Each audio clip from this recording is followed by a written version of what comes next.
In the dead of night, under a flickering street lamp in the forgotten alleys of the city's underbelly, a young woman named Lila froze in her tracks. Her heart pounded like a war drum as faint, muffled screams pierced the silence from the trunk of a sleek black luxury car parked haphazardly by the curb. The car belonged to none other than Victor Hargrove, the billionaire tycoon whose face graced every billboard and whose empire spanned continents. What Lila uncovered that night would shatter illusions, expose hidden truths, and change lives forever, including her own. If this hook has you on the edge of your seat, hit that like button right now and subscribe to our channel for more heart-wrenching stories that blend mystery, emotion, and real-life inspiration. You won't want to miss what's coming next. Lila was no stranger to hardship. At 22, she had already lived a lifetime of struggles.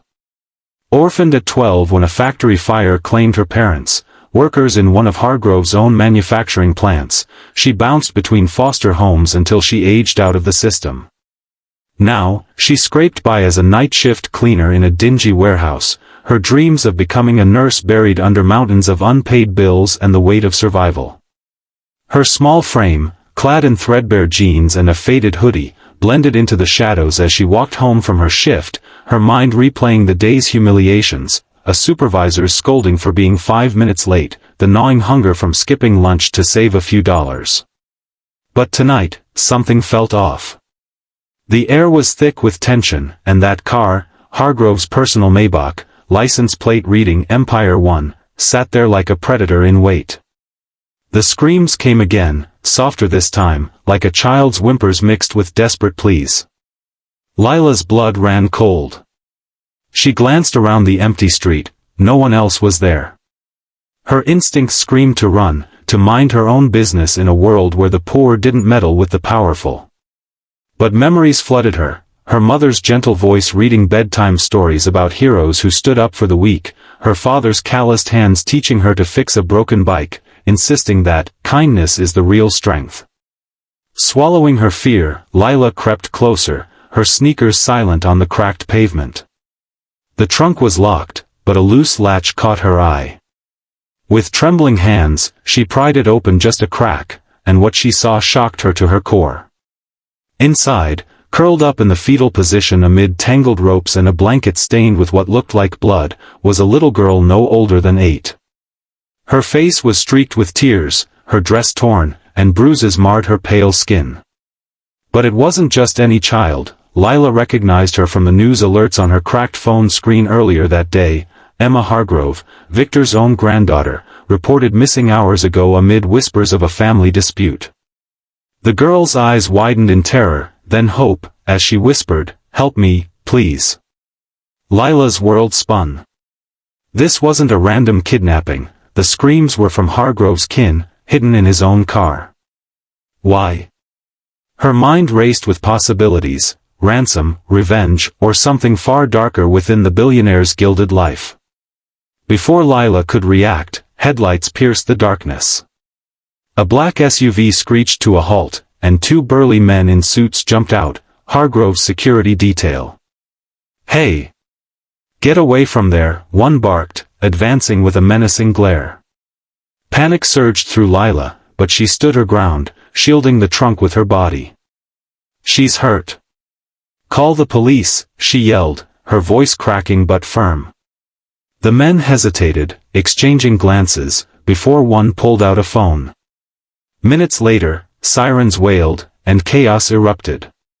Police swarmed the scene, paramedics rushed to Emma, and Victor Hargrove himself arrived in a flurry of flashing cameras and shouted questions from reporters who had somehow gotten wind of the drama.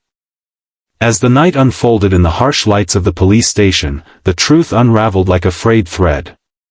Victor Hargrove, the untouchable mogul, wasn't the villain Lila had feared, at least, not entirely. Emma's parents, Hargrove's estranged son and daughter-in-law, had been locked in a bitter custody battle fueled by addiction and abuse. In a desperate bid to protect his granddaughter from her mother's unstable boyfriend, who had threatened violence, Hargrove had staged a kidnapping to whisk Emma away to safety until he could win legal guardianship. But things had gone wrong. The boyfriend's thugs had ambushed them en route, injuring Emma and forcing Hargrove to hide her in the trunk while he dealt with the pursuers. The screams Lila heard were Emma's pain and fear, not from Hargrove's malice, but from the wounds inflicted by those chasing them. Lila sat in the interrogation room, her hands clasped tightly, reliving the moment. Detectives grilled her. Why was she there? How did she know to open the trunk? She told them everything, her voice steady despite the exhaustion. Hargrove, disheveled and aged beyond his 60 years, entered the room flanked by lawyers. His eyes met Lila's, and for the first time, the billionaire looked human, broken, grateful, ashamed. "You saved her," he said quietly, his voice thick with emotion. "I thought I was doing the right thing, but I put her in more danger." "Thank you." Lila nodded, but anger bubbled up.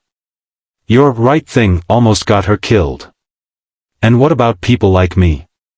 Your factories killed my parents, and you never even apologized." The words hung heavy, a bridge between their worlds. Hargrove's face crumpled.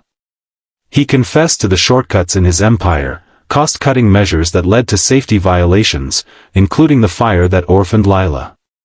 It wasn't malice, he claimed, but ambition blinding him to the human cost. In that vulnerable moment, as Emma recovered in the hospital next door, a bond formed. Lila's courage had not only rescued a child but exposed the cracks in Hargrove's facade, forcing him to confront his past. The days that followed were a whirlwind. Media dubbed Lila the heroine of the shadows, her story splashed across headlines: "Poor girl saves billionaire's granddaughter, exposes corporate negligence." Offers poured in, scholarships for nursing school, job opportunities, even a book deal. But Lila wrestled with inner turmoil. Fame felt hollow, she missed the quiet anonymity of her old life, yet she saw an opportunity to advocate for change. Hargrove, facing public backlash, announced reforms, safer factories, compensation funds for affected families, including a personal settlement for Lila that covered her debts and more. He invited her to his mansion, not as a servant, but as a guest, to meet Emma properly. Emma, with her wide eyes and infectious giggle, became the emotional heart of Lila's transformation. The girl clung to Lila during visits, sharing drawings of "My Hero Lady" and whispering secrets about her fears. Lila opened up too, sharing stories of her parents, the pain of loss, and the resilience that kept her going. Challenges arose. Hargrove's son fought the guardianship in court, dragging out painful testimonies where Lila had to relive her trauma. Paparazzi hounded her, twisting her words into sensationalism. Doubt crept in. Was she just a pawn in the billionaire's redemption arc? Friends from her old neighborhood accused her of selling out, while online trolls labeled her a gold digger. Yet, through it all, Lila found strength in relatable allies. Maria, a fellow cleaner and single mom, became her confidant, reminding her, "You didn't choose this fight, Mija, but you're winning it for all of us." And Dr. Ellis, a kind-hearted ER doctor who treated Emma, mentored Lila in her nursing pursuits, showing her that healing came in many forms. The plot thickened when evidence surfaced of deeper corruption. Hargrove's board had covered up multiple accidents to protect profits.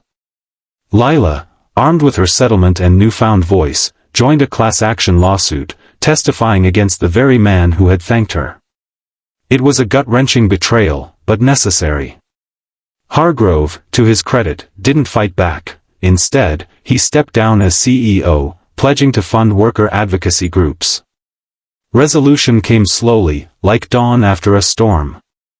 The court awarded Hargrove guardianship, but with supervised visits for Emma's parents, who entered rehab. Lila graduated nursing school a year later, her cap and gown a symbol of triumph over adversity. She founded a non-profit for orphan children of industrial accidents, partnering with reformed executives like Hargrove, who became an unlikely ally in philanthropy. Emma thrived, her bruises fading into scars that told stories of survival, much like Lila's own. Years passed, and the story's pace settled into reflection. Lila stood at a podium, addressing a crowd at her non-profit's gala. Hargrove, now retired and humbled, sat in the audience with Emma, a teenager beaming with pride.